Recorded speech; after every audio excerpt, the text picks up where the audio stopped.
Good morning, mamas. Are you a mom who feels like there's just never enough time in the day to accomplish all your tasks? Are you constantly saying, I don't have time, I don't have enough money, I don't have enough energy? Welcome to Monday Morning Mama Show, where we bring you fresh and fun inspiration every Monday morning at 7 a.m. Central Time.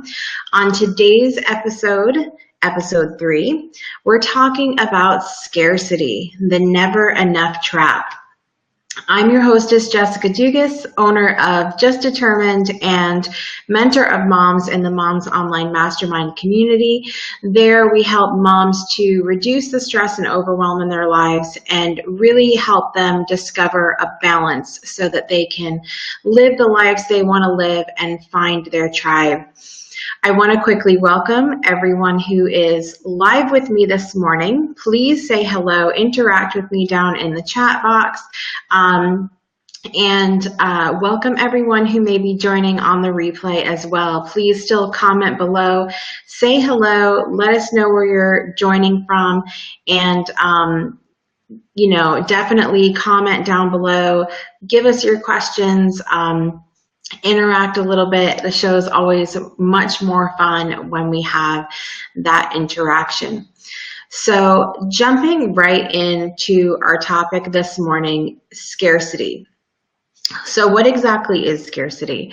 I'm a big user of the dictionary and the thesaurus when I start looking at words, because it really, even if I think I know what it means in my head, I still kind of like that textbook definition because it paints a picture for me. It paints a picture for me so that I can, I can roll from there with whatever is in my own mind. So dictionary.com says that scarcity is the state of being scarce or in short supply, a shortage. And some synonyms for that, if you're a thesaurus mom like I am, shortage, lack, want, undersupply, insufficiency, scarceness, scantness, meagerness, sparseness, and poverty. So based on that definition, give me some thumbs up if there are areas of your life where you feel you are in scarcity. Let me know in the comments. Good morning again, Lori. Let me know if there's any area of your life where you feel scarce or scarcity, in short supply. The truth of the matter is that I think the majority of the people on the planet feel like they have scarcity somewhere in their lives. And as moms, I know from my personal experience that feeling of scarcity is sometimes even more noticeable. So many of us, when our kids were born, we get in this constant mode of giving, giving, giving, and we forget to give to ourselves. Then we get stressed out. Then we get overwhelmed, and we start saying some of those phrases that I mentioned in the beginning. There's never enough time. There's never enough money. There's never enough energy, right?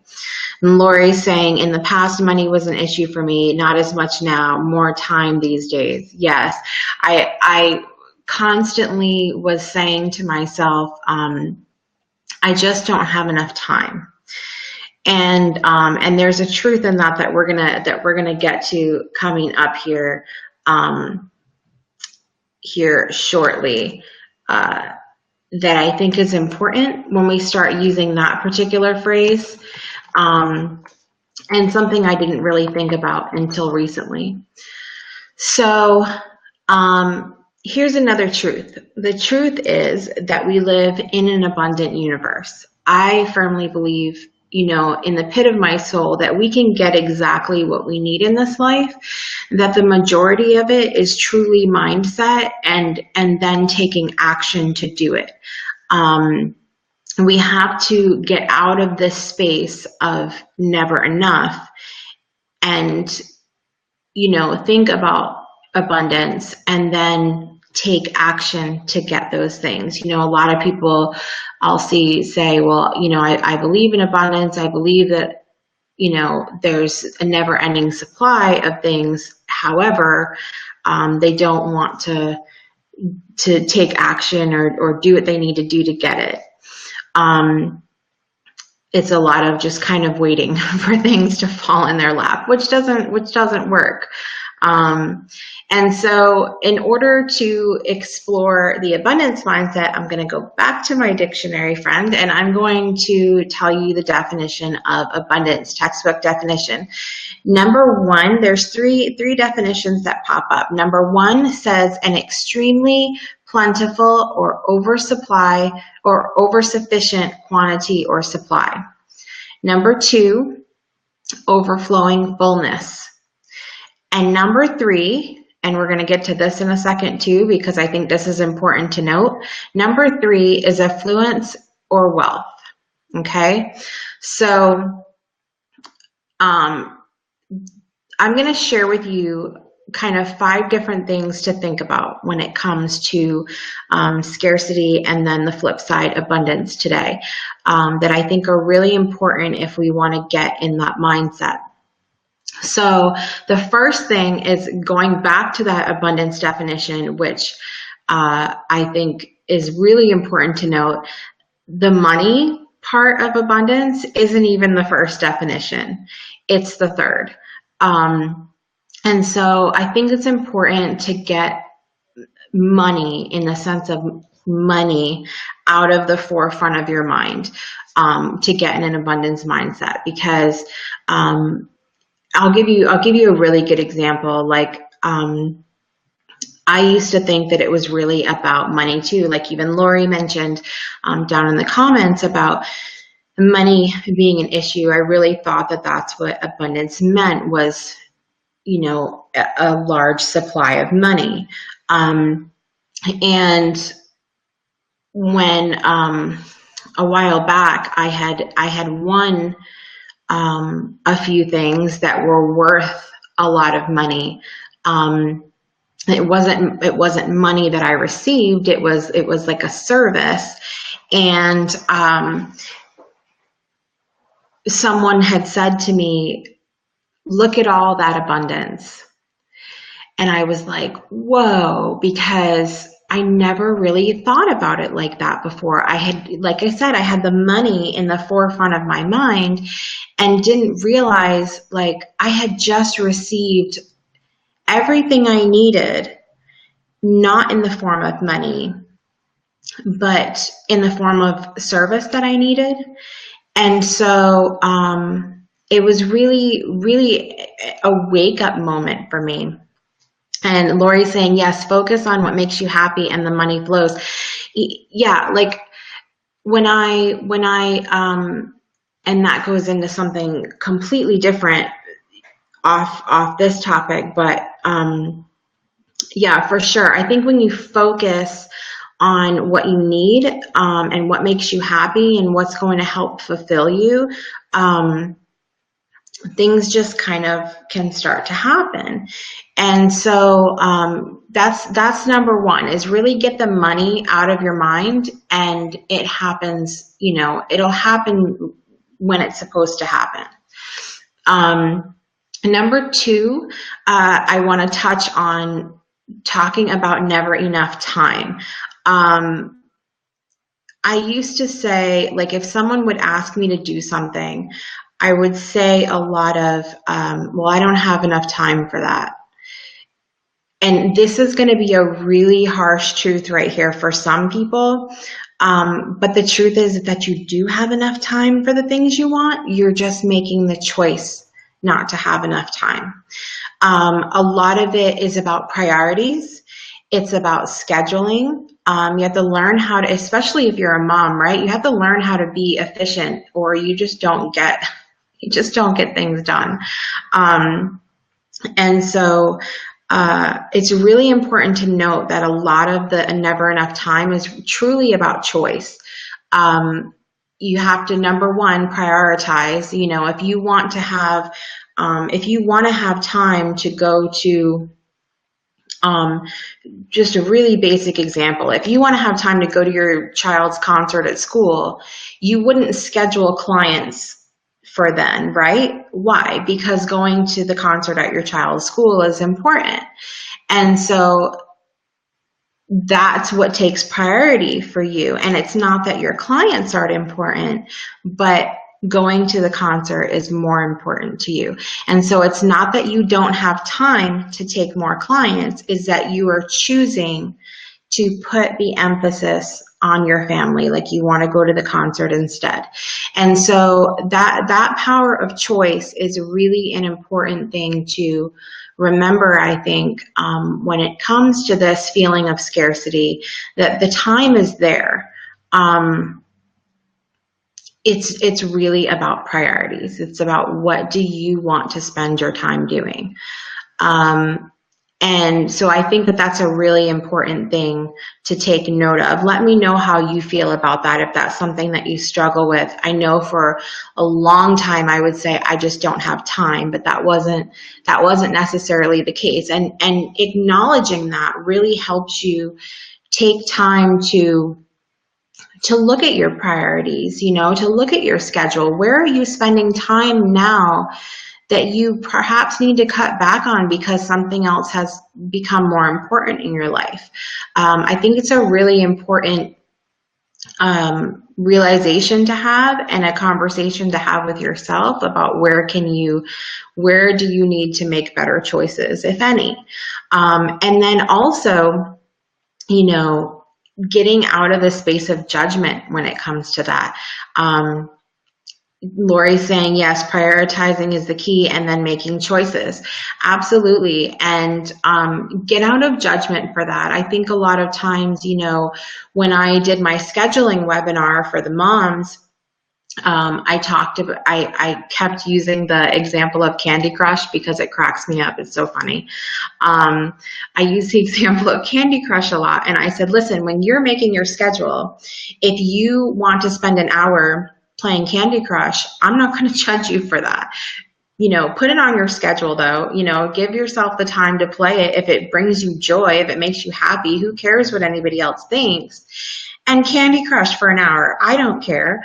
And so, you have to, when you're talking about never enough time, or you're talking about making choices, it's important to get out of that space of judgment, because it's your life, honestly. And it doesn't matter how many people come on your Facebook newsfeed and say, I don't understand how people play games. It's your life. It's your choice. And so get out of that space of judgment too when you're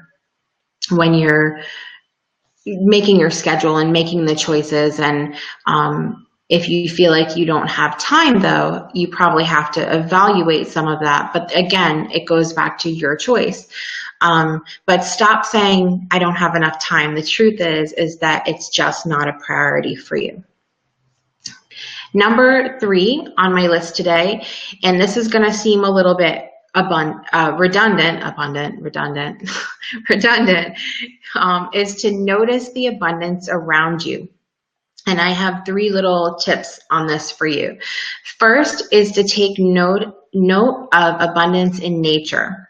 So leaves, flowers, grass, blades of grass, air. If you're in the South, fire ants. Does anybody feel me with the fire ants in the South? It's like there's an abundance.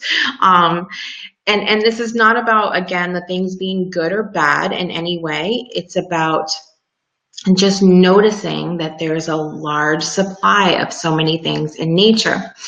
The second thing to take note of is something physical about yourself that's in abundance. Like, for example, me, I have super, super long hair, and I have a lot of hair. That's why it's always up and out of the way, because there's a lot of it. Could be freckles, could be anything about your body that's in abundance. Take note of that. And the third thing to take notice of is something in your life that's in abundance. And this may be a harder stretch for some people, especially if you're experiencing hard times. A lot of times when you're going through something, it's hard to to find the good in there. But perhaps you don't feel scarce in every single area of your life. Perhaps the money thing, you're good. Perhaps energy, you have an abundance of energy. Maybe you feel really good energy wise. Maybe you always have enough food in your home, and that's something that's of abundance is food. Or perhaps it is time. Maybe you feel like you have enough time. Whatever, find something in your life that is in abundance and take note of that. It's important to notice abundance where it is in those three different areas: in nature, something physical about you, and then something in your life.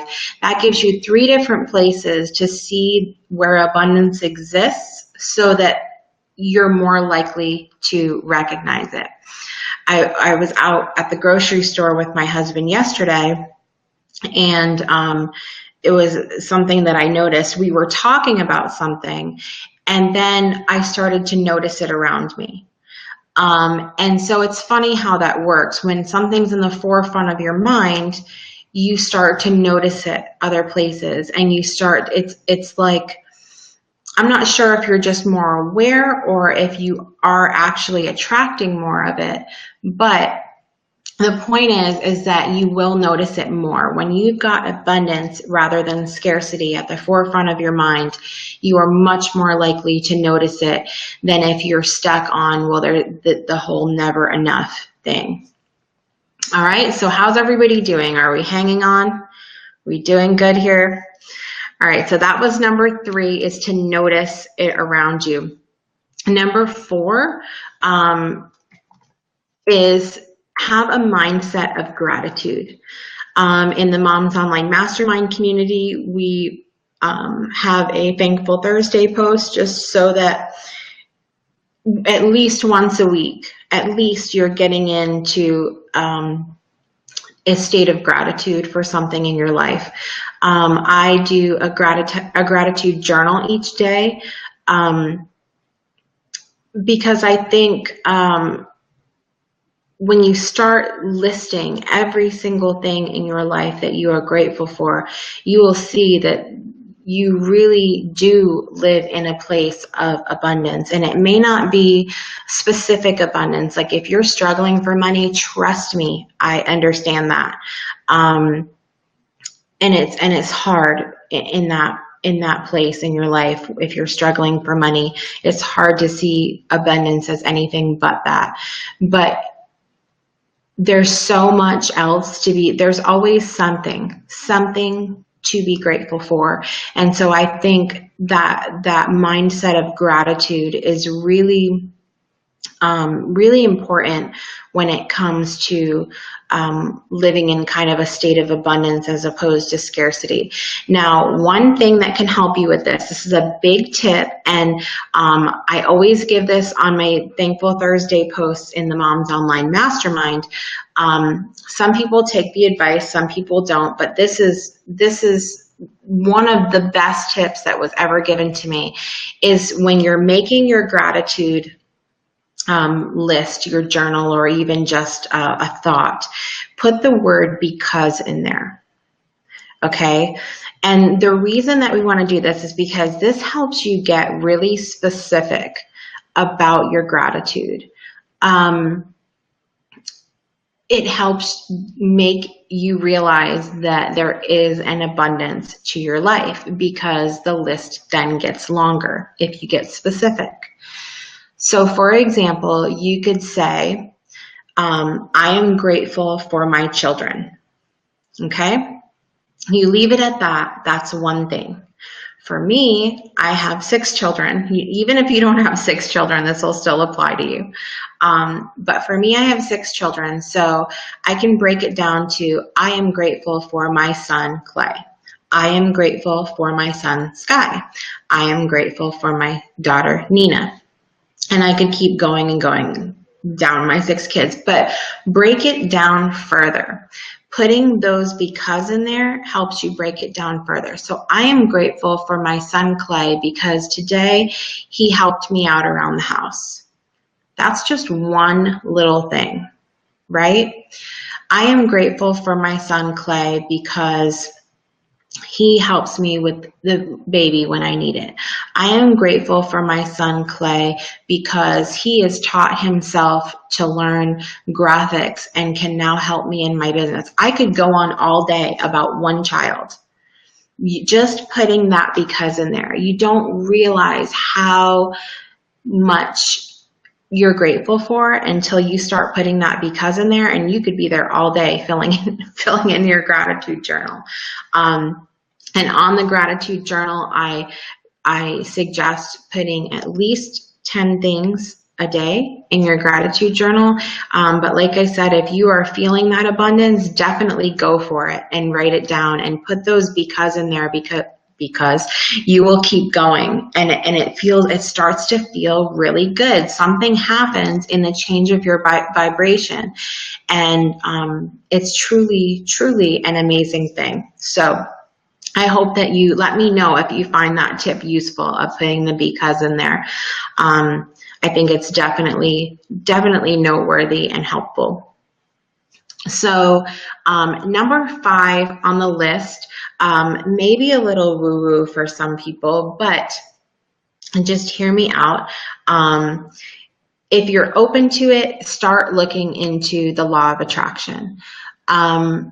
Now, this is not a debate. We don't have to sit here and go through whether or not you think that that's real. But if you're open to it, start looking at the law of attraction, about what you put out is what you receive back. And so I have seen this play out in my life in a huge way, and even more so recently when I started really taking note of that in my life, digging deeper into my life and seeing how different patterns have played out in my life and how my life has changed since really working on myself and what I put out there. I had a friend of mine send me a video yesterday that was amazing, a really good video. And the one quote I will never forget from that is that they said, "You're a light worker, start showing the light." And so it's so true, because I see a lot of people that will say that they are healers or light workers or anything like that, but they're miserable. They're miserable, and then they're wondering, why am I not getting clients? Why am I not making the money I want to make? Why are people like repelled by me? Because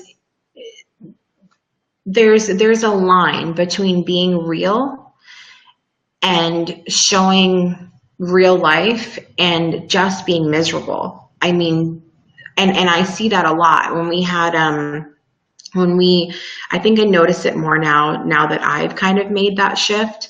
When we had our Heart of the Home retreat a couple weeks ago, I mentioned to you guys in episode 1, I think, I talked a lot about how I use the Facebook on this day as like therapy. Hold on a minute, I'm gonna get some more. I use the Facebook on this day as therapy because I look back at how the things that I was putting out into the world, and it corresponds exactly with times in my life where things were just not good. We were not in abundance. We were not in a good place at all. And so it really encourages me. If you don't currently use that, that's my last tip for you today, is to definitely go type in the search bar on Facebook, if you have not used it before, on this day, and you go back so many years, on this exact day, and look back at things that you posted. And it can be truly a big eye opener. I can't stress that enough. And it helps me to stay on the path I'm on. It's a reminder that how far I've come and how much more of an abundant life I have now that I don't put that garbage out there into the world anymore. So that's my number 5 tip. So I'm going to quickly recap the 5 things that we talked about today to help you get out of this space of scarcity and start moving into abundance. So number 1, get the money out of the forefront of your mind. Money and wealth is only the number 3 definition of abundance. So get it out of the forefront of your mind. Number 2, when it comes to never enough time, it's about choice and priorities. You have enough time. You have to just choose how to use it. Number 3, and get out of judgment of how you choose to use it. Number 3 is to notice abundance around you. And the 3 different ways I talked about to do this. Number 1, take note of abundance in nature. Number 2, take notice of abundance, something with yourself, your body. And number 3, take notice of something in your life that is abundant, whether it's you have abundant energy, food, money, time, things, whatever it is, take note of that abundance. And again, that's not about good or bad, it's just taking note. Number 4 is getting in a mindset of gratitude. I mentioned Thankful Thursday. If you have trouble remembering to do your gratitude every day, Thankful Thursday is something that can stick with you and remember. Do your gratitude journal every day. I recommend at least 10 things in there, and then putting that because in there for good measure, because it'll help you see abundance. Your list will get longer. And Lori had said I like the added because part is definitely helpful, helps that list grow and get really specific about your gratitude. And the last part, number 5, if you're open to it, start looking into the law of attraction and learning about that. There are many different places that you can do that. We talk about that in the Moms Online Mastermind. So I would invite you to join us there. You can check that out at momsonlinemastermind.club. And we do the Thankful Thursday, and while it hasn't been an actual topic, it is something that comes up, I think, on a regular basis. And then also Michael Lozier's got a great book about law of attraction. There's lots of different places you can find information about that, and you can always send me a private message if you would like any further recommendations from me. And so I would love to know down below, as you go to watch the replay and you haven't joined us live today, how do you get into a mindset of gratitude and abundance? How do you feel about the things that we talked about today? Let me know in the comments below, and I will, of course, come back and respond as the day goes on today. So thank you guys so much for joining me today. Join us next week for episode 4 of the Monday Morning Mama Show, entitled Your Intuition. You ever get that feeling in the pit of your gut or the little voice in the back of your head? We're going to dig in a little bit to intuition. I'm going to tell you a little bit about my story with intuition as well. But until next time, I'm your hostess, Jessica Dugas, and I'm wishing you a fantastic week, moms. Have a great day, everybody.